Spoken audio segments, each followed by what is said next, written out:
오늘 여러분과 함께 하나님의 말씀을 보도록 그렇게 하겠습니다. 제가 목회 서신에서 짧게 제 상황이나 이런 부분들에 대해서 또 말씀드렸는데 다른 부분들 제가 설교 시간에 얘기하기보다는 여러분들이 목회 서신 참조해 주시면 감사하겠고요. 오늘 여러분과 함께 볼 말씀은 에스라 7장 10절의 말씀, 에스라 말씀, 히브리서 말씀을 중심으로 오늘 제가 여러분 말씀 나누려고 합니다. 포스트 코비드라고 하죠. 코로나 바이러스라고도 알려져 있는데 포스트 코비드 19 코로나 이후 어떻게 우리가 준비할 거냐 이런 제목으로 여러분과 함께 말씀을 좀 나누려고 합니다. 에스라 7장 10절 말씀 우리가 함께 말씀 같이 읽도록 하죠. 같이 한 목소리로 합독하도록 하겠습니다.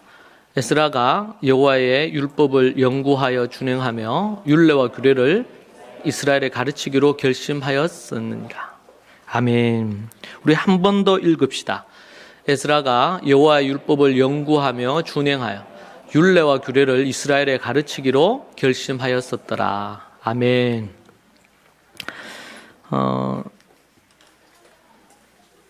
이번 이 바이러스 관련된 부분으로 인해서 여러 미래학자들과 많은 이들이 여러 말들을 했습니다. 유명한 이 유발 하랄이라는 이 교수는 인류는 지금 전 세계 위기에 직면해 있다. 아마도 우리 세대의 최대의 위기일 것이다. 다음 몇 주 동안 하나님 사람들과 정부들이 내리게 될 결정은 앞으로 다가올 세계를 바꿔놓게 될 것이다. 그렇게 얘기했습니다. 또 그리고 대안들 중 하나를 결정할 때 우리는 당면한 위협을 어떻게 극복할 것인가 뿐만 아니라 일단 폭풍이 지나가면 어떤 세계에 살 것인가를 자문해 봐야 한다. 그렇다 폭풍을 지나갈 것이고 인류는 살아남을 것이며 우리들 대부분은 여전히 살아있으리라. 하지만 우리는 이전과는 다른 세계에 살게 될 것이다. 그렇게 이야기를 하고 있습니다. 기독교계에서도 한국에서도 이 포스트 코로나 이후에 어떻게 할 것인가. 심지어 제가 자료를 찾아보니까 비포 코로나, 애프터 코로나, BC와 AD를 AC로 이렇게 얘기하면서 이 코비드 19 이 바이러스 이후에 그 전과 후가 어떻게 달라질 것인가. 그렇다면 과연 교회는 또 사회는 각종 정치, 경제, 사회, 문화 모든 영역에서 이 변화의 부분들이 우리가 얼마 전에 이 스마트폰 이전과 이후가 달라진 부분들에 대한 그런 부분에 대해서 논의들이 한창일 때가 있었습니다.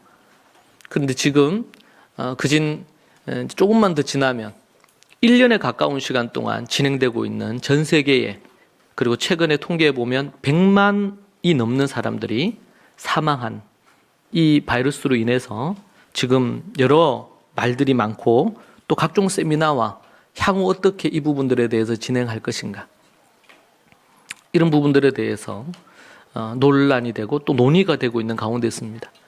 교회는 그렇다면 어떻게 할 것인가. 더 나아가서 교회뿐만 아니라 교육은 학교들은 여러 부분에 있어서 많은 이야기들이 있습니다. 마침 이런 상황에서 우리가 그 전부터 요한계시록을 우리가 하나님의 말씀을 연구하고 또 설교하고 공부하는 그런 어떤 과정 속에 우리가 있었던 것은 이 특별한 어떤 부분이라고 생각이 들고요. 지금까지 그전 한 2013년도부터였으니까 뭐 그전에도 그렇게 제가 설교해 왔지만 성경 한 권 한 권을 우리가 연구하면서 하나님께서 또 개인적으로나 아니면 교회적으로 우리에게 필요한 메시지를 야고보서를 설교할 때는 야고보서의 말씀으로 또 창세기를 아니면 출애굽기를 설교할 때 민수기를 설교할 때 그 참으로 놀라운 것은 그 성경이 갖고 있는 핵심되는 얘기들을 할 때에 다수의 많은 성도들이 그 말씀에 대한 깨달음과 긍정적인 믿음의 반응을 했지만 예상치 못했던 그 메시지와는 반대되는 사단의 공격으로 여러 성도들이 영향을 받는 것을 또 보았습니다. 전혀 예상하지 못했고 생각하지 못했던 부분이죠. 근데 우리가 지금 이 요한계시록을 보던 중에 지금 이 바이러스로 인해서 전 세계가 그리고 또 한국이 또 한국 교회가 혼돈 속에 있는 것을 봅니다.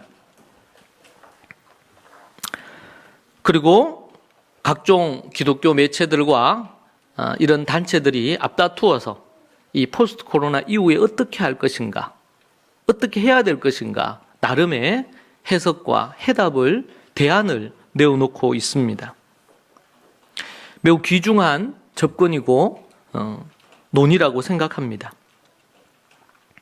우리는 계시록을 통해서 우리가 이 코로나를 볼 수가 있고 또 요한계시록뿐만 아니고 창세기부터 요한계시록까지 성경은 우리에게 우리가 직면하고 있는 이 현실에 대한 해답을 준다는 사실을 우리는 믿고 알고 있습니다.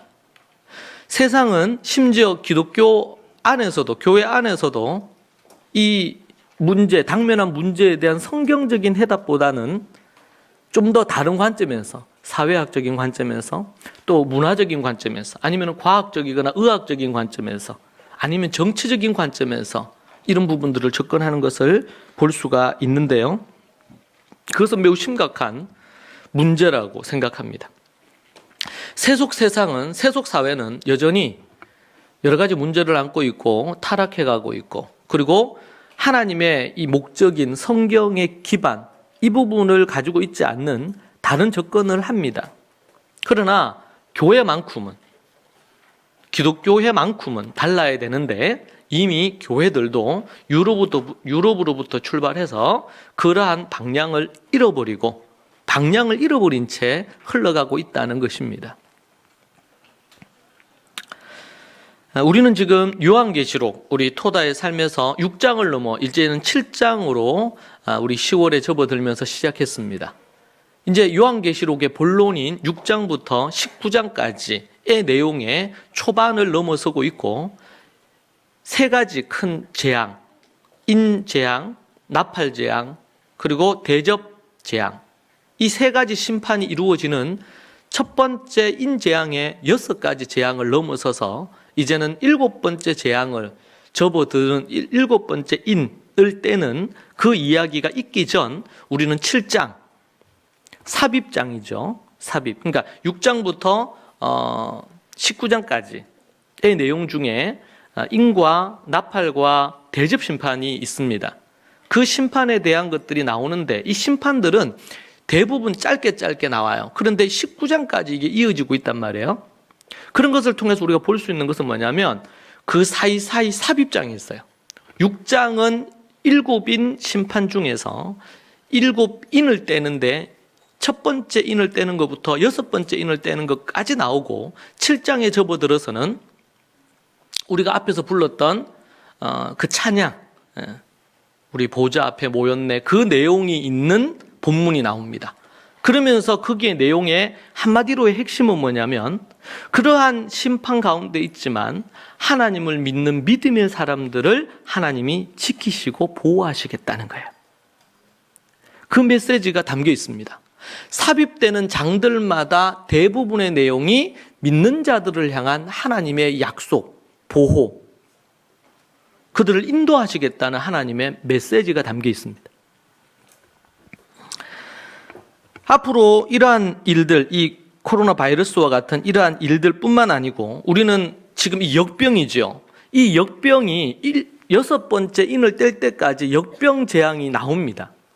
자, 그리고 그 다음 7 나팔을 불 때에도 7 인을 뗄 때의 재앙과 유사한 사건들이 일어납니다. 조금의 차이는 있지만 유사해요. 네. 그래서 전쟁이 일어나거나 각종 역병이 돌거나 뭐 이런 일들이 일어나죠. 근데 그게 나팔에서도 또 일어납니다. 근데 좀 더 범위가 넓고 강도가 세요, 이게. 또 대접 때는요. 대접 때는 완전히 이제 이것은 전 지구적인 부분에 있어서 파멸로 이끄는 재앙으로 갑니다. 제가 지금 이제 22장, 요한계시록 22장을 마무리해서 연구합니다. 그러니까 매달 이 토다의 삶을 원고로 쓰기 때문에 지금 7장을 썼고, 이제는 이제 다음 달 11월 달 부분 때문에 이제 그 다음 부분을 다루지만, 요한계시록 연구는 21장을 넘어 22장 마지막 장까지 왔습니다. 그러면서 어떤 마음이 제 마음에 드냐면, 성경 중에서 이 마지막 때에 가장 중요한 성경이 요한계시록이구나 라는 것을 깨닫습니다. 그리고 이 요한계시록은 구약과 신약 전체를 아우르는, 그리고 전혀 요한계시록이 나머지 65권의 성경과 다르지 않는 성경이다 라는 것을 또 새롭게 깨달았습니다. 그리고 제가 22장까지 지금 연구, 이제 마지막 22장의 뒷부분을 남겨놓고 있는데, 제가 성경을 연구하면서 각 66권 성경이 다 우리에게 귀중하죠. 그런데 이 마지막 때를 사는 저나 여러분, 저 개인적으로는 가장 강력하게 저를 일깨우는 말씀이었어요. 문제는 그 일깨움이 강렬한 가운데 수술을 하게 됐다는 것이 좀 이게 묘한데, 그래서 이제 멈추면서 뭐 응급실에 며칠 동안 있고, 또 그전 한 2주 내지 3주는 제 몸이 제 몸 같지 않더라고요. 왜냐하면 이렇게 일어날 수가 없고, 아침에 또 컨디션이 그때그때마다 다른데, 그전 한 80~90% 시간이 컨디션이 매우 안 좋은 상황이었고, 이 수술이라는 것이 저 개인적으로는 제가 아주 어렸을 때 어떤 수술을 했다는 얘기를 들은 것 외에, 제가 의식이 있는데 이런 큰 수술은 뭐 제가 한 5~6년 전에도 허리 수술했지만, 그것은 이제 통증이 있고는 끝나는 거였는데, 이 심장 쪽이니까 내장 질환이잖아요. 이 수술은 제가 이제 수술 중에 제가 글에도 썼는데, 그러니까 이게 전신 마취가 아니고 부분 마취예요. 그러다 보니까 그 혈관으로 해가지고 들어가는 뭐라 그러죠? 그 수술 도구죠. 이게 개복해서 수술하는 게 아니고, 손으로 하거나 아니면은 사타구니 쪽으로 보통 하는데, 손으로 해서 이게 가능해서 하는데, 심장에 들어간 그것이 움직이는 게 다 느껴지는 거예요. 왜냐하면은 수술 부위만 마취를 했으니까. 근데 수술 중간에 멈추고 싶더라고요. 너무 아파가지고.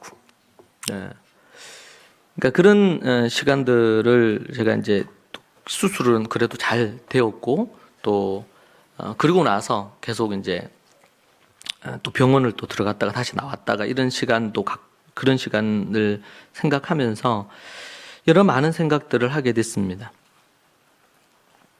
그러면서 갖는 부분 중에 이 요한계시록의 이 말씀은 정말 사단이 지금 전 세계에 그진 2000년 넘는 시간 동안 요한계시록은 비밀에 붙여진 책이었고, 주로 이단들이, 사이비들이 주로 사용했던 그런 소위 말해 18번 본문이 요한계시록이었습니다. 길지도 않는 책이에요. 대부분의 한 장 한 장이 짧습니다. 그리고 22장밖에 되지 않는 짧은 성경이에요. 그러면서 22장까지 제가 성경을 연구하고 나니까 지금 이 세계가 어디쯤 가고 있고, 그리고 무엇이 문제이고 앞으로 어떻게 되어질지에 대한 그런 원리들을 볼 수가 있었습니다.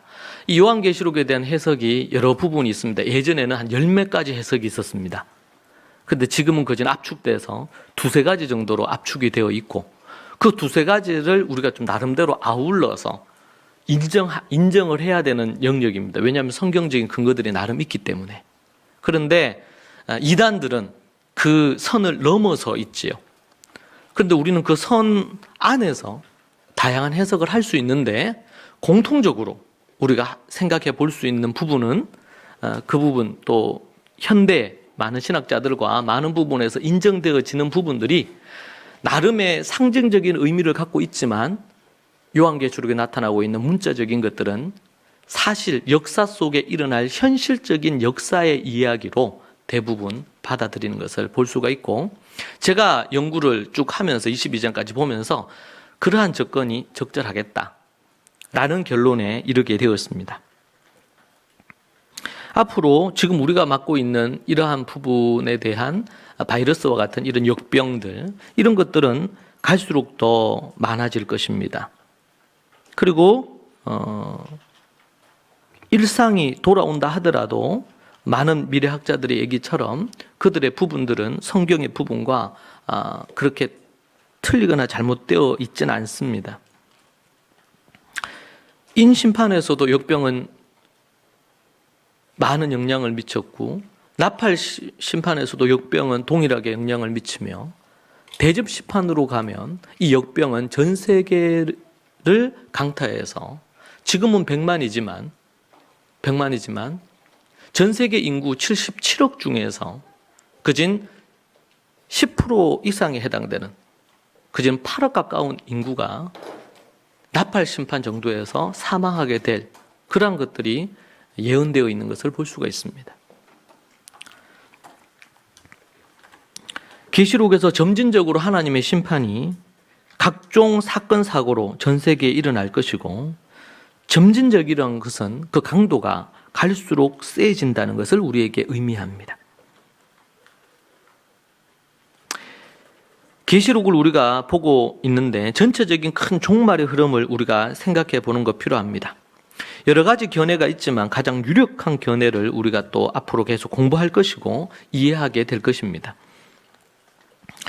그것을 정리해 보면 이 요한계시록은 요한계시록을 기점으로 과거가 있습니다. 과거. 그리고 요한계시록을 기점으로, 요한계시록이 우리의 입장에서는 2000년 전입니다.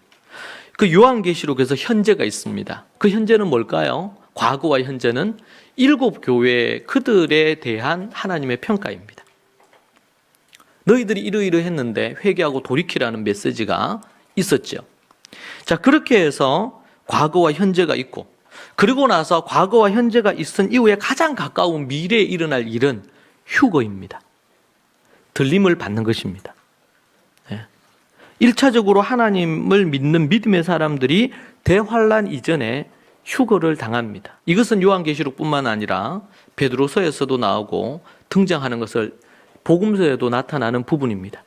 우리가 아는 것처럼 함께 뱃돌을 돌리겠다가 누구는 들림을 받고 누구는 남겨짐을 당합니다. 함께 잠을 자는데 누구는 들림을 받고 누구는 남겨짐을 당합니다. 그러한 메시지가 바로 이 휴거와 관련된 부분입니다. 그 다음 시간표는 어떤 시간표냐면 전 3년 반 대환란입니다. 7년의 대환란이 있는데 그 앞에 3년 반의 환란이 있습니다. 이 3년 반 동안 일어나는 일이 뭐냐면 인심판과 나팔심판입니다. 그리고 성전에 가증한 것이 서게 된다는 메시지가 다니엘서에 나오는데 그 말씀을 그대로 가지고 와서 요한계시록에서도 언급합니다. 그러면서 3년 반 중간에 적그리스도가 등장을 하면서 이제 대접심판으로 넘어갑니다. 그리고 그 다음에 일어나는 일이 아마겟돈 전쟁입니다. 아마겟돈, 여러분 들어보셨죠? 아마겟돈, 이것이 이제 요한계시록 본론의 후반부에 아마겟돈 전쟁이 등장합니다. 이것은 세계적인 큰 대전이 될 것으로, 전쟁이 될 것으로 보여주고요. 아마겟돈 전쟁이 일어나고 그 다음에 일어나는 사건이 뭐냐면 천년 왕국입니다. 천년 왕국. 그때 주님께서 내려오셔서 이 땅에서 하나님의 백성들과 함께 천년 동안 이 땅을 다스리는 사건이 일어나죠. 그리고 나서 그 천년 왕국과 더불어 그 다음에 바로 일어나는 사건이 새하늘과 새 땅이, 하늘에서 새하늘과 새 땅이 내려오면서 재창조, 새로운 창조의 이야기가 나옵니다. 그러면서 21장, 22장 요한계시록, 여러분 창세기, 성경의 첫 번째 책인 창세기 1장과 2장은 이 땅을 창조하셨던 이야기가 나왔습니다. 1장이 전체적인 개괄적인 창조였다면 2장은 좀 더 중요한 사건에 대한 구체적인 창조의 이야기입니다. 그래서 인간 창조에 대한 얘기가 자세히 나옵니다. 2장에. 그리고 요한계시록 성경의 마지막 장인 21장과 22장이 새하늘과 새 땅이 이 땅에 내려오면서 새 예루살렘 성이 이 땅에 내려옵니다. 그리고 새하늘과 새 땅이 펼쳐지면서 천국, 하나님의 나라가 실현되어지는 이 얘기가 등장을 하죠. 새 창조, 새로운 창조의 이야기로 인해서 이제는 이 종말이 끝이 아니고 새로운 창조로 인한 새로운 세상이 창세기 1장 2장에서 창조가 시작되어서 인류 역사가 시작되었던 것처럼 새로운 창조가 21장과 22장이 시작되면서 새롭게 시작되어지는 이야기입니다. 그래서 요한계시록은 종말의 이야기이기도 하지만 이 땅의 역사에서 종말이지만 그것은 종말이 아니고 새로운 창조로 인한 새로운 역사의 시작이다. 그렇게 보는 것이 정확합니다. 자, 이러한 역사, 종말의 시나리오입니다. 스토리입니다. 그리고 아주 세부적으로 나팔, 대접 심판을 통해서 구체적으로 어떻게 되어져야 될지에 대한, 되어질 것에 대한 구체적인 예언을 다니엘서에서 얘기하셨던 신상에 대한 이야기, 그 이야기로부터 출발을 해서 그것의 구체적인 실현이 요한계시록에서 현장에서 역사 속에 어떻게 일어날지에 대한 이야기가 등장을 합니다. 요한계시록 뒤편으로 갈수록 그 이야기가 단순히 어떤 상징적이거나 과거에 지금도 종말이 시작되어지고 이루어지고 있으면서 상징적인 것으로 문자적으로 현실 속에 이루어질 것이 아니라고 하는 것으로 취급하기에는 이 요한계시록 6장부터 19장까지의 이 스토리와 이야기가 너무나 세부적이고 구체적입니다. 만약 이것을 문자적으로 이해를 못하면, 그러니까 문자적으로만 이해하면 문제가 됩니다. 그러나 문자적으로 이해를 하는 것을 버려버리면 우리는 구약의 출애굽기의 10가지 재앙이라든지 아니면 다니엘서의 이러한 신상에 대한 이야기, 이것이 어떻게 역사 속에 로마가 멸망하는 것까지 예언이 되어지잖아요. 다니엘이 예언을 하지 않습니까? 그리고 이사야서 말씀에서는 예수님이 이 땅에 오셔서 우리를 구원하실 이야기, 이번에 연구하면서 이사야서 65장이 천년 왕국과 새하늘과 새 땅에 대한 이야기가 고스란히 적혀 있고 이 65장의 말씀이 요한계시록에서 그대로 인용되어지는 것을 발견할 수 있었습니다. 제가 볼 때 성경 66권 중에서 가장 환타지적이면서 재밌는 스토리가 요한계시록이 아니겠는가, 그런 생각을 할 정도로, 그리고 그것은 매우 구체적이면서도 실제적인 그런 스토리의 이야기로 나오는 것을 볼 수 있습니다.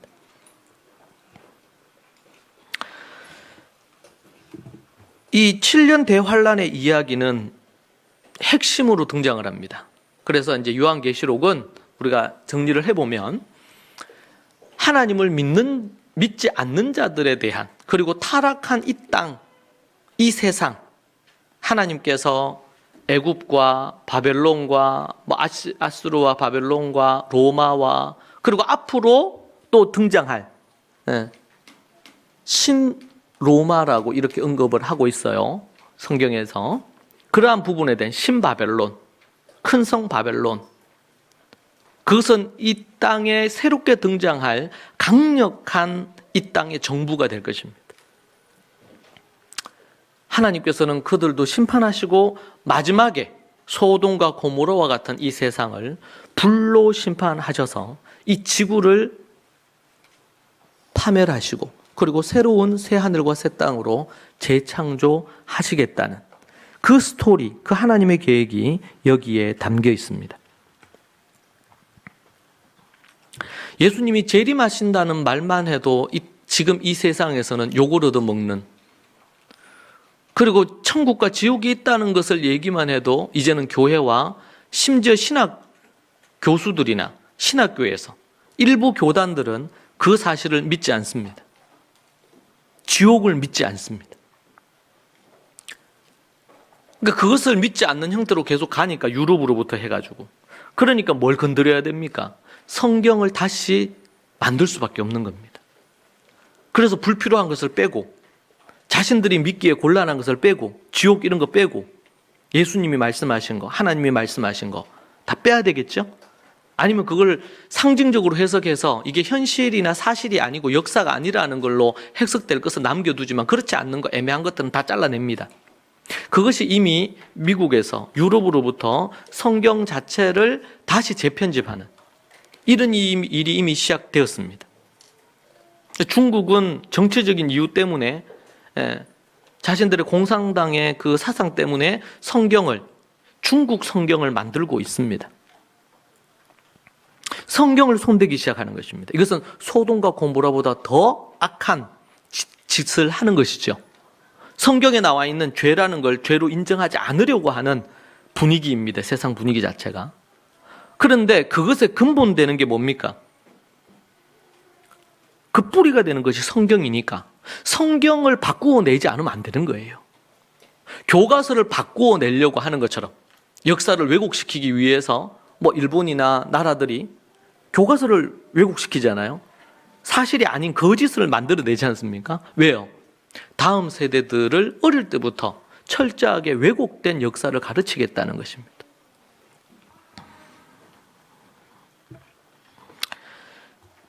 저는 7년 대환란이라는 이 시간들이 있는데요. 지금 우리가 2020년을 살고 있습니다. 2020년에 10월을 접어들고 있고 이제는 2개월하고도 조금만 더 지나면 이제는 2021년을 시작하게 될 것입니다. 2000년을 시작할 때가 엊그제 같습니다. 근데 2020년이 되었고 그리고 2020년 중에서도 벌써 바이러스 때문에 정신없이 지내다 보니까 이미 2020년도 이제 마지막을 향해 가고 있습니다. 7년 동안 과연 이런 일이 인류 가운데 일어나서 있을 수 있는가? 우리는 피부로 그게 가능하겠구나. 7년이라는 시간이 상징적인 의미일 수도 있습니다. 이 7년이라는 시간이 문자적인 7년이 될 수도 있습니다. 우리는 그것을 명확하게 알 수는 없어요. 분명한 것은 7년 대환란이라는 이 환란이 있다는 것이고 그것이 마지막 때에 일어날 것이라는 것이고 지금 인심판이나 각종 심판이 일어날 때 일어났던 각종 이런 하나님의 심판이 지진이라든지 갖가지 해일이라든지 역병이라든지 이러한 것들이 파편적이긴 하지만 전 세계에 일어나고 있는 것을 볼 수가 있습니다.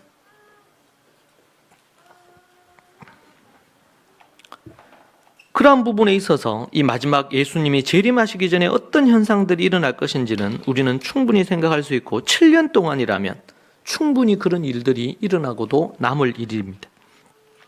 계시록 22장까지의 내용을 전체적으로 쭉 살피면서 그러한 것들을 더 확신하게 되고 생각해 볼 수 있게 되었습니다. 우리는 요한계시록을 통해서 우리의 신앙에 그리고 우리 교회에 하나님이 주시는 특별한 메시지로 또 마지막 때에 우리가 정말 경각심을 갖고 깨어 있어야 돼. 거룩한 삶과 거룩한 사명을 감당할 수 있는 가장 강력한 원동력과 동기가 될 것입니다.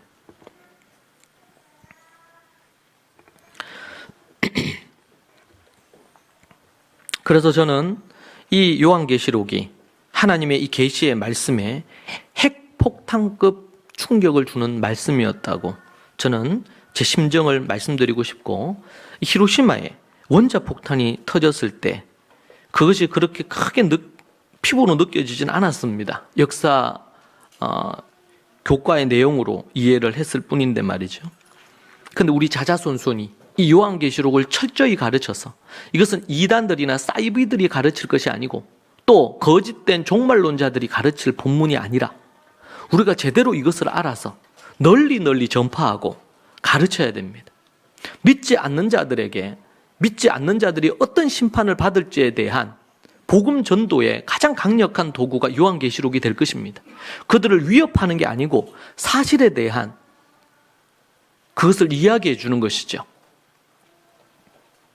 더 나아가서 믿는 자들에게 있을 요한계시록의 절반의 내용은 믿는 자들, 하나님을 온전히 따르는 자들에게 하나님이 어떠한 보호와 하나님의 보살핌과 천국을 보장해 주는지에 대한 명확한 이야기가 담겨 있는 책이기도 합니다.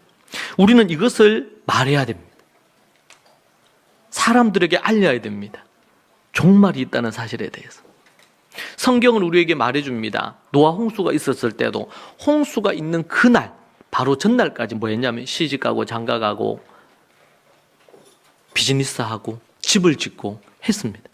소돔과 고모라의 불심판으로 그 도시가 망할 때, 그 도시 자체가 멸망할 때, 그거는 우리 지금으로 얘기한다면 아주 그 대도시입니다. 대도시, 서울과 같은. 왜냐하면 이 소돔과 고모라는 가장 문명이 발달하고, 지금으로 얘기한다면 미국으로 얘기하면 뉴욕과 같은 곳이고, 전 세계에서 도쿄와 같은, 서울과 같은 곳입니다. 근데 그 도시가 어떻게 망했습니까? 불과 유황으로 삽시간에 멸망하잖아요. 여러분, 그 전날까지 뭐 했냐면 시집가고 장가가고, 그리고 그들이 비즈니스를 하고, 또 어떤 사람은 집을 지었습니다. 돈을 많이 모아서 이제는 집을 짓고 편안하게 살자, 그러면서 집을 지었다고 얘기를 하고 있어요. 하나님의 심판이 있는 이때에도 동일하게 그런 현상이 일어나고, 많은 사람들이 매일매일 우리가 그렇게 살아갈 것입니다. 뉴스와 갖가지의 많은 것들은 계속 있을 것이고요. 그런데 하나님께서 그곳에 심판을 내리십니다.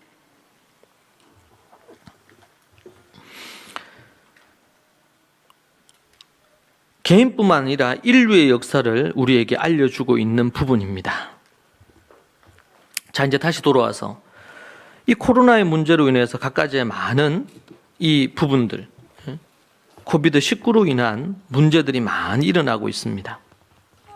심지어 교회는 갖가지의 이 세상에서 어떤 연유였는지 간에 어떤 형태로든 명확하지 않는 이런저런 부분으로 때로는 공격도 받고 어려움도 겪고 있습니다.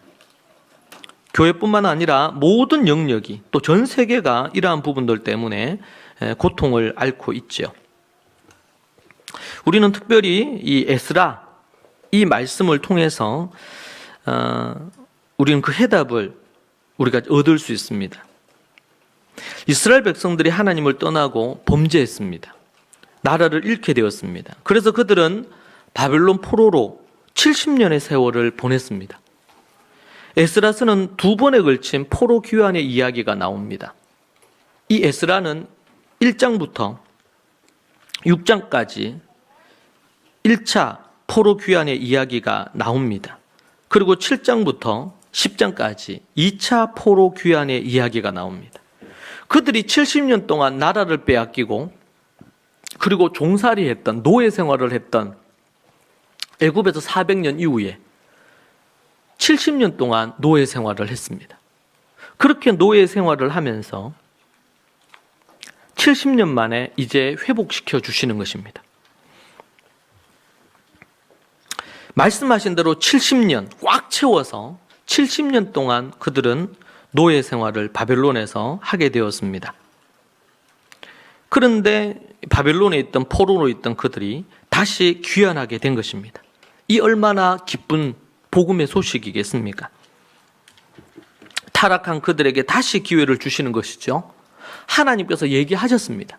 70년 후에 선지자를 통해서 다시 회복시키겠다고. 말씀하신 대로 약속을 지키십니다. 그리고 2차 귀환은 에스라를 중심으로 일어납니다. 그리고 그 스토리의 이야기가 오늘 우리가 읽은 7장부터 10장까지 나오는 내용입니다. 에스라 주도하에 심령 부흥의 역사가 일어나고, 과거의 죄를 회개하면서 회개하고 철저하게 예배를 회복하는 이런 일들로 이어지는 것을 볼 수 있습니다. 이 동시대 인물이 누구냐면 느헤미야입니다.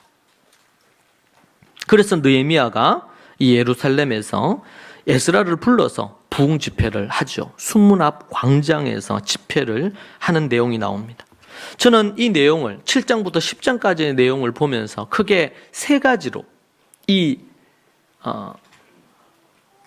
코비드 19 이후에 우리가 어떻게 지금부터 아니면 이후에 우리 어떻게 살아야 될지 해답을 얻을 수 있었습니다. 지금은 이 역병이 죄로 인한, 인류의 죄로 인한 하나님의 심판일 수도 있고 뭐 아닐 수도 있습니다.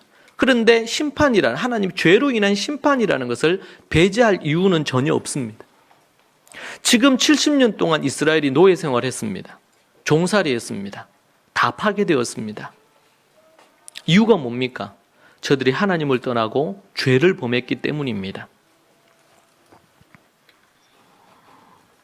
우리는 그런 부분에서 크게 세 가지 살펴볼 수 있습니다.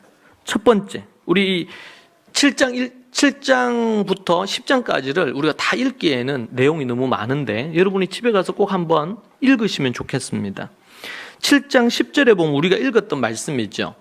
우리 성경 본문을 한번 쭉 띄워주시면 제가 간략하게 이것을 설명하겠습니다. 7장 10절에서 아는 것처럼 에스라가 이제는 포로 귀환을 이 왕이 이제 너희들을 보내주겠다 이렇게 얘기합니다.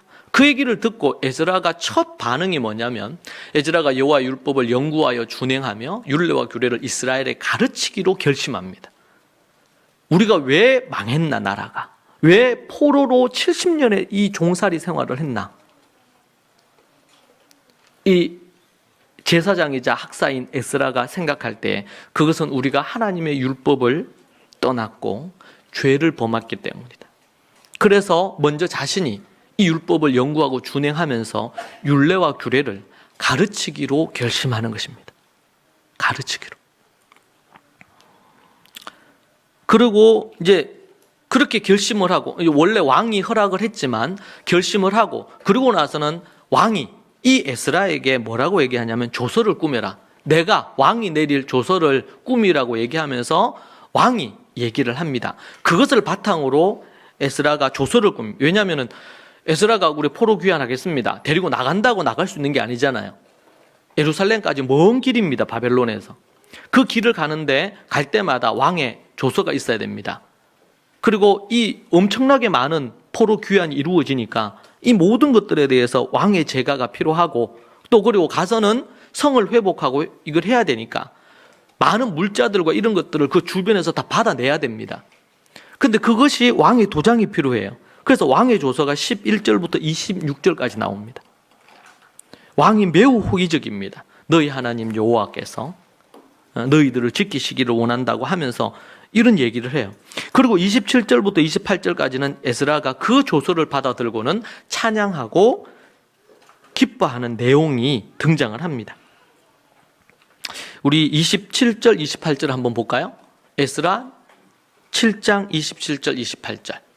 여러분 한번 읽어보겠습니다. 읽으시죠. 시작. 우리 조상들의 하나님 여호와를 송축할지로다. 그가 왕의 마음에 예루살렘 여호와의 성전을 아름답게 할 뜻을 두시고 그의 보좌관을 앞에 왕의 권세가 있는 모든 반백의 앞에서 은혜를 내 하나님 여호와 손이 내 위에 있으므로 내가 얻어 이스라엘 중에 우두머리들을 모아 나와 함께 오게 하죠. 그러면서 에스라가 기뻐 찬양하는 모습이 나옵니다. 그리고 8장으로 넘어가면은 8장 1절부터 14절까지 바벨론으로 이제 바벨론에 있는 귀환할 사람들, 특별히 족장들이죠. 각 족장들을 중심으로 해서 명단이 기록된 것이 8장 1절부터 14절까지 내용입니다. 귀환자 명단이라고 할 수 있겠습니다. 그리고 이제 대표되는 사람이 있고 거기에 뭐 100명, 50명, 뭐 200명 이런 식으로 숫자를 파악을 하는 거죠. 그래서 첫 번째 부분이 뭐냐면 이 포로 귀환한다는 얘기를 듣고 에스라가 결심한 내용. 이 첫 번째 부분입니다. 두 번째 부분은 뭐냐면 그렇게 되고 나서 명단까지 나왔어요. 그리고 나서는 에스라가 누구를 찾냐면 레위인을 찾습니다. 레위인을. 명단이 확보되었잖아요. 이제는 포로 귀환하자. 이렇게 하면 되는데 거기에 누구를 찾냐면 레위인을 찾아요. 그것이 8장 15절부터 16절까지 나옵니다. 8장 15절, 16절 말씀 한번 볼까요? 8장 15절, 16절 말씀. 예, 여기 보면 나오죠. 내가 같이 읽읍시다. 내가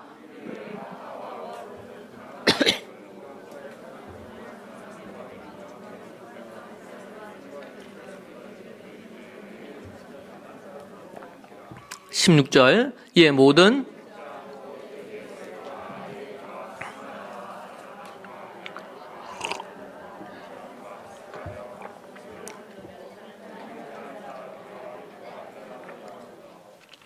17절이 뭐냐면 레위인을 찾은 이유에 대해서 나옵니다. 읽으시죠. 시작.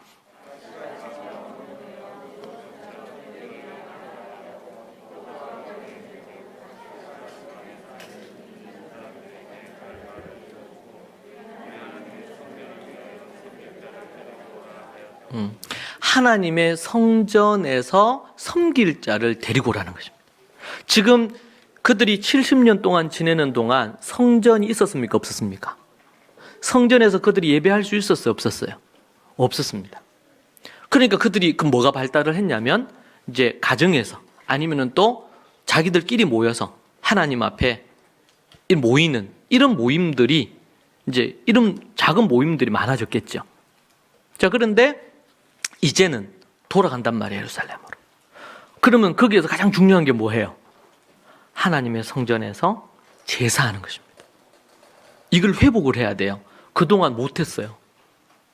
그래서 에즈라가 첫 번째 결심하고 7장 10절에서 두 번째 한 것이 레위인들을 모으는 것입니다. 그런데 자기가 찾아보니까 없어요. 그런데 이렇게 절에 수소문하니까 18절과 19절에 보니까 레위인 20명을 데리고 옵니다. 족장들 중에 사람들이 찾아가지고 20명을 데리고 와요. 그리고 20절에 보면 레위인을 도울 220명 정도의 도우미들, 레위인들을 도울 사람들이 확보가 됐어요. 그것이 바로 이제 8장 15절에서 22절까지 내용입니다. 자, 다 정리하면 첫 번째는 에즈라가 이 포로로 돌아오는 데 있어서 결심한 것. 두 번째는 뭐예요? 성전에서 제사하고 섬길 레위인들을 확보하는 것. 세 번째는 23절부터 그가 이제 그러고 나서는 금식하며 회개하는 기도를 합니다. 그리고는 이제 9장과 10장의 내용이 어떤 내용이냐면 9장 1절에서는 이스라엘 백성 그리고 제사장 레위 사람들이 하나님이 금하신 불신 결혼을 합니다. 그러니까 믿지 않는 자들과 결혼하죠. 이게 단순히 이것은 믿지 않는 자와 결혼했다. 이것을 넘어서서 어떤 일이 벌어지냐면 믿지 않는 아내, 믿지 않는 남편이 있으면 그들이 믿는 신을 섬기는 것입니다. 그러다 보니까 어떻게 돼요? 하나님을 믿는 이들이 믿음을 저버리는 우상 숭배에 빠지는 일이 생기겠죠. 그런 일들이 벌어집니다. 그래서 이제 느헤미야서에도 보면 나중에 뒤에 개혁할 때 어떤 일을 가장 중점으로 합니까? 그러니까 이방인과 결혼한 부분들에 대한 문제를 다룹니다. 이것이 개혁의 아주 중요한 핵심이었어요. 그리고 성전에서 도비아나 산발랏이 거기 성전은 하나님의 전이고 하나님을 예배하고 제사장과 레위인들이 사용을 해야 되는데 이놈들이 그곳을 쓰는 거예요. 함부로. 그래서 그들을 쫓아내고 성전을 청결하게 하는 작업. 예수님도 이 땅에 계셨을 때 성전에 올라가셔서 장사치들을 내어 쫓으면서 그렇게 하신 일이 있었죠. 자, 그래서 세 번째는 8장 23절부터 10장 마지막까지 내용입니다. 이 불신 결혼을 한 자들이 누구였냐면 제사장, 레위 사람들이 그렇게 했더란 말이에요. 그리고 그들 가운데 지도자, 이스라엘에 포로로 잡혀왔지만 지도자들이 있었죠. 그리고 고관, 대작들. 이들이 그런 짓을 한 거예요. 그 얘기를 듣고 9장 5절부터 15절까지 에스라가 회개의 기도를 합니다. 회개의 기도의 핵심은 두 가지입니다. 하나는 회개하는 것과 또 하나는 뭐냐면 다시 한번 기회를 주십시오 하는 것입니다. 그렇게 에스라가 기도를 하니까 그 기도에 함께 백성들이 함께 합하여 회개합니다. 10장 1절에 나옵니다. 에스라와 더불어 함께 백성들이 회개하며 나아간다. 그리고 2절부터 44절까지는 어떤 내용이냐면 이방인과 결혼한 레위인, 방백들, 지도자들 다 색출해냅니다. 명단을 다 뽑아요. 그 가운데 결혼한 것과 또 아이를 낳은 경우 이를 다 분류를 해가지고 샅샅이 그래서 2절부터 44절까지 그것을 조사하고 개혁을 단행해요. 그 스토리로 얘기가 그냥 뚝 끊기듯이 얘기가 끝납니다. 그리고 에스라, 그 다음이 느헤미야로 이어지죠. 그래서 어떤 학자들은 이 에스라와 느헤미야가 연속되어지는 상하편이 아니겠는가, 그렇게 봅니다. 왜냐하면 내용도 유사할 뿐만 아니고 또 내용이 갑자기 에스라 10장에서 그 불신 결혼한 사람들 명단 쫙 나오고, 그리고 나서는 뭐 어떻게 되었더라 이런 내용 없이 그냥 뚝 끊겨버려요. 그리고 나서는 느헤미야로 이게 넘어가는 내용들이 나오거든요. 자, 여기서 이제 세 가지. 하나는 뭡니까? 에즈라가 이제 결심하는 내용. 두 번째는 레위인들을 확보하는 부분. 왜요? 성전을 회복하기 위해서, 제사를 회복하기 위해서, 예배를 회복하는 거죠. 세 번째 부분은 이제 회개와 더불어 하나님께로 돌이키는 건데, 그 돌이키는 핵심이 뭐였냐면 불신 결혼에 대한 회복입니다. 요 세 가지 내용. 저는 이 세 가지를 보면서 지금 이제 상황은 좀 다릅니다. 지금 역병으로 인한 우리 부분이고, 이것이 일반적인 역병과 좀 다른 것은, 이게 뭐 약이 개발이 돼서 이게 회복이 된다면 그냥 아무렇지 않게 끝날 부분일 수도 있어요. 그런데 그렇게 보기는 어렵다고 지금 많은 학자들이, 세상 학자들도 그렇고 그렇게 얘기합니다. 이것 전후가 좀 다를 거다. 예. 코비드 19 전과 후가 달라질 수밖에 없다. 지금 우리는 그진 중국에서부터 출발했죠. 우리 한국에서 한 2월, 뭐 1월부터 2월부터 이게 시작이 됐으니까 그진 한 9개월, 10개월 가까운 시간 동안 지금 진행이 되고 있죠. 9개월 정도. 그런데 이제 70년 동안 노예 생활했으니까 그걸 회복하면서 어떻게 할 거냐 라는 부분에서도 좀 이 매치가 되는, 이 연결이 되는 포인트가 있는 듯 합니다. 그런 부분에서 이 에즈라가 얘기하는 이 세 가지는 매우 중요한 부분이라고 봐요.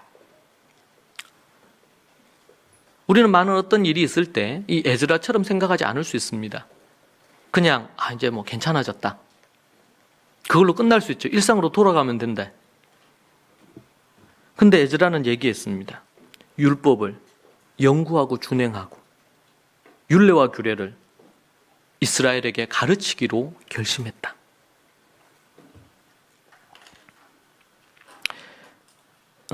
이 7장 10절의 말씀은 저 개인적으로도 그렇고 우리 교회적인, 그리고 제 사역의 차원에 있어서 매우 중요한 말씀이었습니다. 이 말씀에 기반으로 해서 지난 10수년 동안 하나님께서는 말씀의 8가지, 토라 8이죠. 바이블 8입니다. 말씀의 8가지를 초대교회의 예루살렘의 모습을 통해서 정리하게 하셨습니다. 말씀을 읽고 묵상하고 하야하고 연구하고 토론하고 그것을 또 글로 쓰고 그것을 가르치고 그리고 그것을 지켜 행하는 것까지.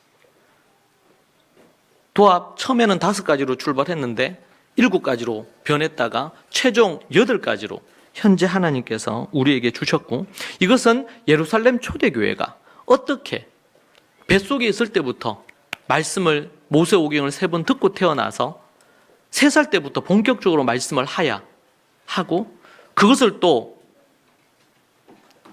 초등 때부터 말씀을 연구하고 이렇게 하는, 토론하는 일들을 시작을 해서 그들이 결혼하기 전까지 이제는 18살, 13살 때부터 하나님의 말씀을 가르치는 일까지, 이러한 부분에 대한 이해와 계속되는 연구, 또 제가 이스라엘 방문하고 미국을 방문하면서 그것을 찾아가면서 8가지로 하나님 정리하게 하셨는데, 그것은 저에게, 제 사역에 매우 큰 지각 변동을 일으켰던 부분입니다. 저는 목회자들이 성경을 연구하고 가르치고 신학자들이 저는 성경 연구한다고 생각을 했는데, 그것이 비성경적이었다는 것을 발견하게 된 터닝 포인트였죠. 모든 사람들이, 그리스도인이라면 모두가 성경을 연구하고 이 말씀의 8가지를 반드시 해야 되는 것으로, 그렇게 그것은 너무나 새로운 발견이었습니다. 평생 어릴 때부터 교회를 다녔지만 알지 못했던 것들을 알게 하셨습니다. 기독교가 가진 가장 큰 문제는 목사와 평신도를 나눈 것입니다. 분명히 영적인 질서는 필요합니다. 그러나 목사와 평신도를 나누면서 평신도는 그냥 주는 것을 받아 먹는 정도로 이렇게 만들어버리는, 이것은 매우 잘못된, 이미 종교개혁 이전부터 4세기 때부터 타락해 오면서 만들어진 비성경적인 가르침이었습니다. 이 사역을 계속하면서 아이들이 어렸을 때 말씀을 읽고 하야하고 연구하고 토론합니다. 여러분, 그걸 계속해 가면서 제가 깨닫는 것 중에 하나는 뭐냐면 그 아이들이 교만하지 않도록 만드는 것입니다. 바리새인들처럼 되지 않도록 만드는 것입니다. 왜냐하면 이 아이들은 어릴 때부터 말씀을 하야하고, 그래서 잠언도 요한계시록도 로마서도 하야하고요. 그렇게 하면서 또 아이들이 하나님의 말씀에 대한 하루에 몇 시간, 2시간 이상씩 성경도 연구하고 어떤 형태로든 말씀의 8가지를 하면서 말씀에 박식해지기 시작했습니다. 근데 이 아이들이 이제 중학생, 고등학생이 되면서 어떤 문제가 생기냐면 알고 있는 것을 겸손히 반응하면서 삶으로 가져와야 되는데 교만해지는 현상들이 생기더라고요. 그것을 제가 이제 학교에서나 이런 부분에서 교사들에게도 그렇고 아이들을 직접 대면할 때마다 제가 가르칩니다. 그것은 하나의 지나가는 하나의 현상일 수 있습니다. 여러분, 제가 캠퍼스 사역을 했는데 캠퍼스 사역 초기에 신학 대학생들 사역을 했습니다. 여러분, 신학 대학생들 중에 1학년부터 4학년 때까지 가장 교만한 시간이 1학년, 2학년 때입니다. 모든 것을 다 아는 것처럼 생각하고 아주 교만해요. 그 교만을 꺾지 못하면 하나님 앞에 쓰임받을 수가 없거든요. 저도 한때 이런저런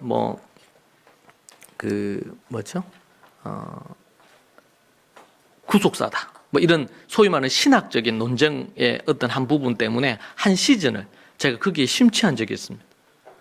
그리고 오직 그것으로만 모든 걸 다 해석하는 거예요, 성경을. 그래서 구속사적인 설교가 아니면은 다 거부를 했어요. 그게 제가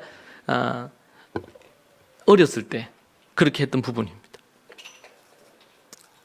근데 그런 현상이 이제 아이들 다는 아니지만 아이들을 가르치면서 그런 현상이 나타나더라고요. 하야 캠프를 하면서도 아이들이, 여러 번 참여한 아이들은 조금 교만한 모습들이 나와요. 이제 그런 것들을 보고 꿰뚫어 보고 그것을 다뤄줘야 됩니다. 예. 그럴 수 있죠. 예. 하나의 과정 속에 있습니다. 신학생들도. 근데 문제는 그것이 계속 가는 경우. 지금도 제가 어떤 제 후배인데, 제가 가르쳤던 후배입니다. 근데 지금 목사가 됐어요. 나이도 많아요. 저하고 별로 차이 안 나니까. 그런데 그 대학 때 그 모습이 그대로 있더라고요. 교만함이. 제가 충격받았어요. 어쩌다가 어떻게 알게 됐거든요. 페이스북에서. 다시 만났는데.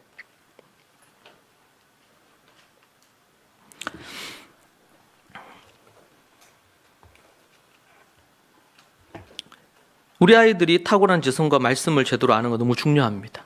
놓치면 안 되는 것들이에요. 그와 더불어 또 하나가 뭘까요? 성숙함입니다. 예. 벼가 익으면 고개를 숙인되지 않습니까? 그런 것처럼 어릴 때부터, 초등 때부터, 중등 때부터 교만하지 않고 겸손해질 수 있습니다. 그것을 가르치고 훈련시킬 때 가능한 일입니다. 말씀의 이 8가지. 이 얘기를 시작한 지가, 학생들에게 시작한 지가 한 5, 6년 되었습니다. 저는 고민합니다. 이것을 어떻게 하면 우리 교회 식구들 안에 이것이 생활화대로 만들 수 있을까? 말씀을 읽고, 꼭 1년에 1독 하지 않아도 되겠죠? 그러나 말씀을 매일 읽는 것은 너무나 중요한 것입니다. 그 말씀을 하야 하는 것은 너무나 중요한 것입니다. 이제 더 이상 우리 아이들에게만 하도록 할 것이 아니고 우리 그리스도인인 우리들이 그렇게 모범이 되고 우리가 해야 됩니다. 그 말씀을 묵상해야 됩니다. 그 말씀을 또 연구하고 토론을 해야 되겠습니다. 우리 셀에서 그 하나님의 말씀을 질문하고 토론하고 연구하는 과정들이 우리에게 필요합니다. 그리고 더 나아가서 지난 수년 동안 우리 리더십들이 하나님의 말씀을 연구해서 저는 가르치도록 그렇게 훈련 한동안 했고 그렇게 했었습니다. 그러니까 제가 이번에 아프면서 또 우리 몇몇 우리 간사님들이 또 리더들이 새벽기도와 여러 부분들을 섬겼던 것을 압니다. 좀 더 어떻게 하면은 더 훈련되게, 좀 더 깊이 있게, 바르게 하나님의 말씀을 전할 수 있을지 저의 고민이기도 합니다. 다니엘과 여기 나온 슬로건이나 이런 것들은 그냥 밋밋하니까 만들어서 걸어놓은 게 아닙니다. 이것이 그냥 요식 행위처럼 걸려 있으면 그것은 죽은 교회입니다. 우리 자녀들을 다니엘과 디모데처럼 만들지만 우리 성도들이 스데반과 빌리과 같은 집사들이 되어야 되겠습니다. 여러분, 그렇게 되면은요, 어떤 핍박이 오더라도 아니면 어떤 바이러스가 창궐을 하더라도, 왜냐하면 종말이 되면 이런 바이러스들은 갈수록 더 창궐할 것입니다. 대접 심판이 되면 어떻게 될까요? 전 지구에 수억 명들이 다 죽을 것입니다. 바이러스뿐만 아니라 이 역병뿐만 아니라 다른 이유로도 많은 사람들이 죽게 될 것이고, 최종적으로는 하나님께서 불로, 이게 하늘로 내려오는 소돔과 고모라처럼 유황과 불이 될지, 아니면은 이 지구가 갖고 있는 핵폭탄 몇 개만 떨어뜨려도 지구가 폭발한다 그러잖아요. 지구라는 별 자체가 없어져요. 핵폭탄 몇 개면. 그것이 폭발할 때 불과 같은, 유황과 같은 이런 효과를 낼 수도 있겠죠. 그것을 얘기하는지 우리는 알 수가 없습니다. 그러나 분명한 것은 하나님은 마지막 때 불로 이 땅을, 이 지구를 심판하시고 다시 재창조하시겠다고 하시는 것이 하나님의 뜻입니다. 자, 그런 상황이 일어날 때 뭘 해야 될까요? 예스라가 얘기한 것처럼 하나님의 율법은 토라입니다. 원어에 보면 하나님의 말씀을, 하나님의 가르침을, 법을, 율법을 연구하고 준행해서 이스라엘에게 내가 가르치기로 결심했다. 이게 뭐냐 도대체? 이걸 구약과 신약의 초대교회, 예루살렘 초대교회의 모습을 보니까 말씀의 8가지를 하더라는 것입니다. 말씀의 8가지를. 여러분, 이거 해야 됩니다. 여러분, 아침에 눈을 뜨면서 딴 걸 하지 마시고, 제가 지난번 말씀드린 드라마 성경을 켜면서 하루를 시작하십시오. 기도함으로 하루를 시작하십시오. 하나님께. 잠들 때 딴 걸로 잠이 들지 마시고, 드라마 바이블 너무 좋은 것 같아요. 이것을 한두 장 틀어놓으시고 한두 장 듣는데 5분밖에 안 걸립니다. 2분에서 5분. 그렇게 하루에 마지막을 그렇게 잠드십시오. 말씀과 기도 외에 영적으로 우리가 깨어 있을 수 있는 길은 아무것도 없습니다. 에베소서의 에베소서 말씀에 전신갑주를 입는 것 대부분이 우리의 영적으로 강력해지는 도구인데, 마지막에 성령의 그 말씀과 그 뒤에 나오는 것이 뭡니까? 기도입니다. 매일 말씀과 기도는 생명입니다. 기도하지 않을 때, 그래서 예수님이 얘기하잖아요. 십자가 달리러 가시기 전에 너희들이 1시간을 기도하지 못하겠더냐? 깨어 있으라. 이제 예수님이 잡혀가는데 제자들이 모두 다 예수님을 부인할 거란 말이에요. 말씀의 8가지와 더불어 기도는 생명입니다. 기도해야 됩니다. 말씀을 봐야 됩니다. 히브리서 말씀에 이런 말씀이 나옵니다. 히브리서 5장 말씀에 12절에 보면 이렇게 나와요. 때가 오래됨으로 너희가 마땅히 선생이 되어야 될 터인데 너희가 다시 하나님의 말씀의 초보에 대하여 누구에게서 가르침을 받아야 할 처지이니 단단한 음식은 못 먹고 젖이나 먹어야 할 자가 되었도다. 이는 젖을 먹는 자마다 어린아이니 의의 말씀을 경험하지 못한 자요. 단단한 음식은 장성한 자의 것이니 그들은 지각을 사용함으로 연단을 받아 선악을 분별하는 자들이니라.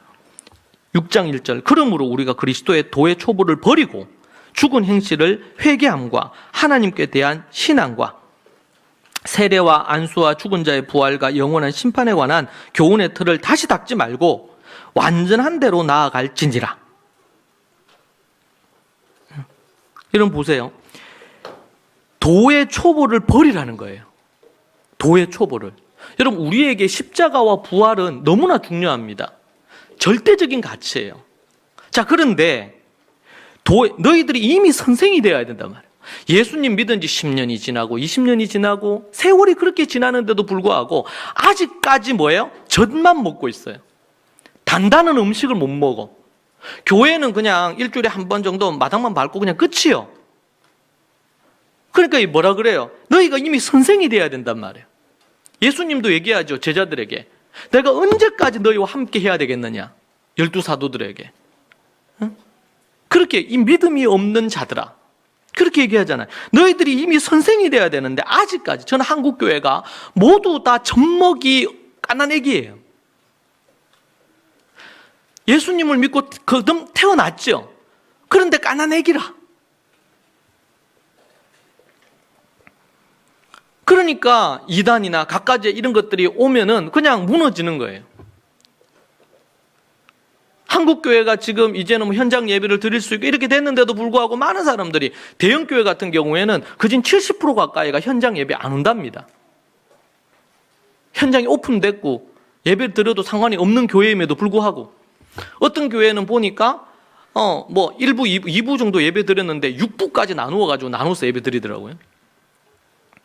왜? 이제 공간에 대한 이런 문제 때문에. 근데 안 나온대요, 성도들이. 많게는 70%가 안 나오고 적게는 한 30-40% 이상이 안 나온답니다. 여러분, 이제는 여러분들이 현장으로 나와셔야 돼요. 나와서 예배 드려야 됩니다. 단단한 음식. 그래서 뭐라 그럽니까? 도의 초보를 버리고 죽은 행실을, 도의 초보를 버리라는 거예요. 더 이상 우리가 십자가와 부활은 너무나 중요하지만 십자가와 부활에서 내가 구원을 얻었는지 안 얻었는지, 이번에 이제 우리 계시록 하면서 몇몇 분들이 연락 왔어요. 너무 두렵다, 요한계시록 보면서. 저도 그랬습니다. 또 당연한 일이에요. 요한계시록은 두려움을 우리에게 줍니다. 그런데 여러분, 분명한 것은 예수님을 진정으로 믿고 거듭난 자들은 이제는 하나님 앞에서 경건한 삶과 거룩한 삶을 살면서 휴거가 되든지, 이게 시점 따라 달라요. 진정으로 하나님 앞에 거듭난 자들은 이 대환란이 있기 전에 휴거를 당합니다. 남아있는 자들은요, 그 사이사이에 하나님께서 그들을 지켜주시고 또 그들이 구원 얻도록 허락하십니다. 마지막 대접 심판이 있을 때도 마지막까지 회개하는 자들을 이끄셔서 혼인잔치로 들어갑니다.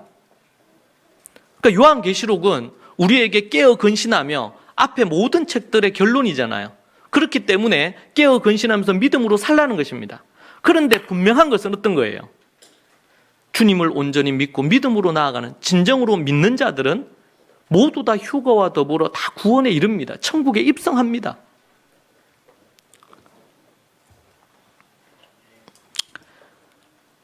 우리가 진정한 믿음과 관련해서 행함에 대해서 많이 강조해 왔습니다. 저는. 그리고 성경이 그것을 강조합니다. 그러나 우리의 구원은 결코 행위에 있지 않습니다. 오늘 보세요. 도의 초보를 버리란 말이에요. 이게 뭡니까? 도의 초보가? 이제 세례받고 이제는 십자가와 부활과 이 도의 초보에서 떼야 되는 것들입니다. 이것을 우리가 구원받았죠. 이스라엘 백성들이 지금 70년 동안 노예 생활을 했습니다. 근데 그들은 모두 다 아브라함의 자손이요, 하나님을 믿고 아는 자들이었어요. 메시아를 기다리는 자들이었어요. 그런데 어떻게 했습니까? 지금 불신 결혼하고 죄를 지었죠. 그럼 어떻게 해야 돼요?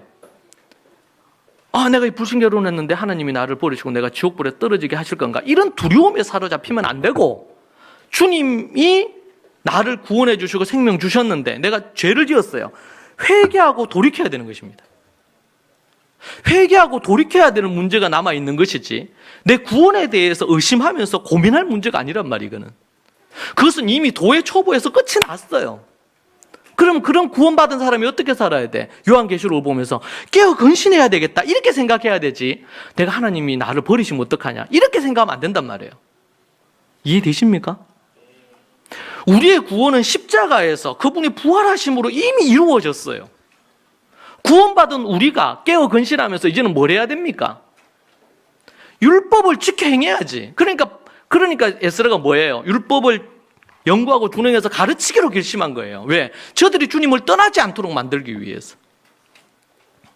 우리가 출애굽기를 봤습니다. 출애굽기에서 얘기하죠. 4가지.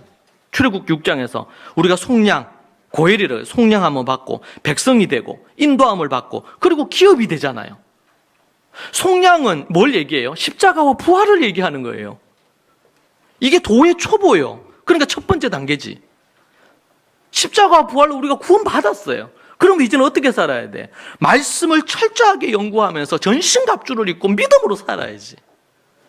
그것이 2번째, 3번째, 4번째 아닙니까? 백성이 돼야 됩니다. 그리고 뭐예요? 하나님의 인도함을 받아야지, 말씀으로. 왜 율법입니까? 지켜 행해야 될 거예요. 십계명, 산상수훈. 그거 행하며 살아란 말이에요. 근데 내가 그 제대로 못 행한 것 같아. 그러면 또 좌절하고 낭망합니다. 그러면 안 된단 말이에요. 더 이상 우리가 구원받은 우리들은 믿음으로 구원을 얻어요. 우리는 0.00001%도 우리의 구원에 우리가 해당되는 게 그것에 우리의 어떤 노력이 없단 말이에요, 전혀. 100% 예수 그리스도의 은혜입니다. 하나님의 은혜예요.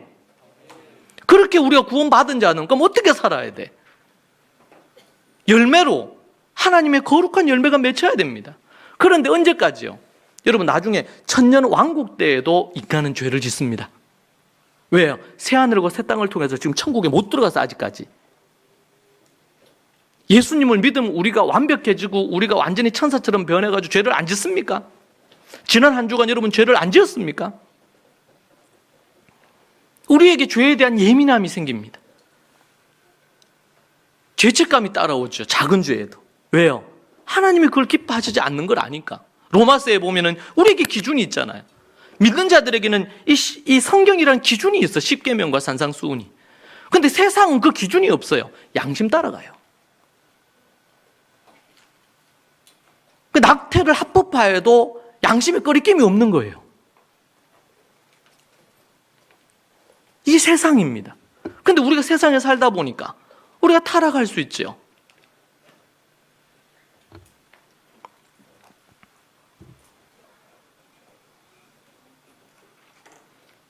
많은 제자들이 십자가와 부활을 경험하고 죄를 안 지었습니까?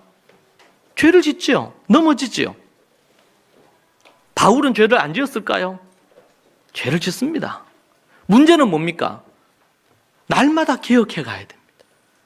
날마다 깨어 근신하면서 변화되어 가야 되고, 우리 평생에 예수님이 재림하셔서 우리가 새하늘과 새 땅으로 들어가기 전까지 우리가 날마다 성화해 가야 돼요. 거룩해져. 그래서 제가 얘기하잖아요. 어느 누구도 우리가 서로가 서로를 판단하거나 정죄할 자격이 없습니다. 우리는 입법자가 아니에요. 우리는 재판관이 아닙니다. 우리는 그 법 아래에 있는 자들이에요. 다만 믿음 안에서 함께 있다가 깨어있지 못하고 죄를 범하면 두세 사람이 가서 권면하고, 그래도 안 되면 교회에 얘기하고, 그렇게 해서 그 사람이 죄에서 건짐을 받도록 하는 것이 중요한 것이지. 그런데 우리는 의인입니까? 죄인입니까? 우리는 의인입니다. 우리는 죄를 짓는 의인이에요. 예수님의 피로 우리는 태생적으로 의인이 됐어. 우리의 구원을 전혀 의심할 이유가 없습니다. 예수 그리스도를 믿고 주님 앞에 나아온 자들은 우리의 의로움으로, 우리의 어떤 행위로 구원 얻는 것이 아니고, 우리가 믿는 그 예수 그리스도의 십자가와 부활을, 그것으로 우리를 구원하시겠다는 그 하나님을 우리가 믿는 것입니다. 그 하나님이 보내신 예수님을 믿음으로 우리가 구원을 얻습니다.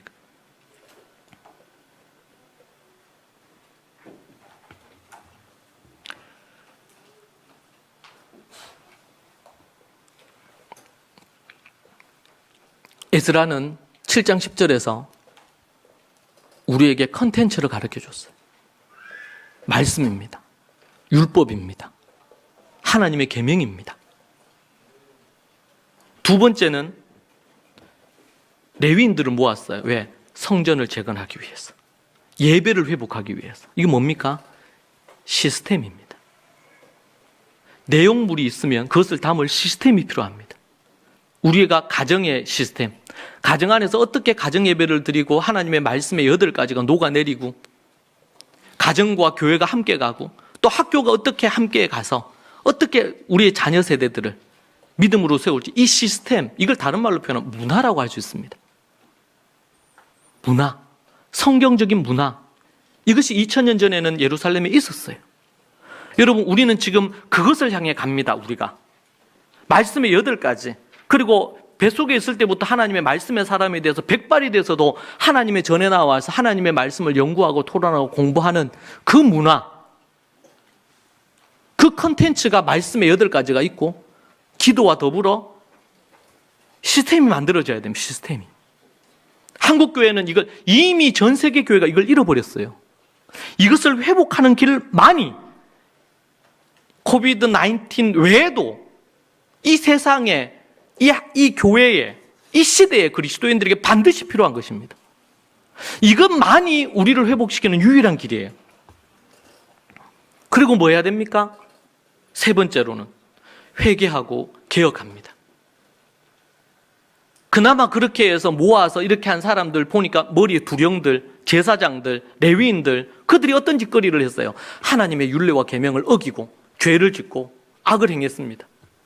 다시 개혁하고 다시 개혁하고 다시 개혁하는 거예요. 그래서 우리 개신교, 프로테스탄트 개신교를 뭐라 해요? 개혁주의다 이렇게 표현합니다. 왜요? 날마다 개혁하는 거예요. 날마다. 왜? 언제라도 넘어질 수 있고 언제라도 우리가 미끄러질 수 있기 때문에. 목사는 안 미끄러집니까? 목사들은 타락하지 않습니까? 이 시대에 어떻게 보면 목사만큼 개혁의 대상이 있을지 모르겠어요. 회개해야 됩니다. 날마다 회개하고 우리가 하나님 앞으로 가야 됩니다. 주의 말씀 앞으로 가야 됩니다. 이미 기업화되고 이렇게 된 이 현대 교회가 회개해야 됩니다. 뭘로 회개합니까? 말씀인 컨텐츠와 그것을 만들어내는 시스템이 필요하고, 그리고 이 말씀과 이 시스템이 계속 돌아가는데 뭐가 필요할까요? 개혁이 필요합니다. 계속되는 혁신이 필요합니다. 날마다 말씀과 기도로 우리가 깨어 있어야 됩니다. 사랑하는 여러분,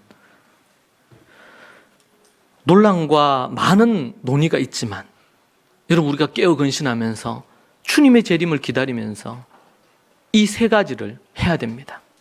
더더욱 이런 역병이 창궐한 이때에 우리가 해야 됩니다. 우리가 조심하고 이렇게 해야 되지만 날마다 더 그렇게 해가야 될 줄로 믿습니다. 여러분, 어떻게 보면 너무나 좋은 기회예요.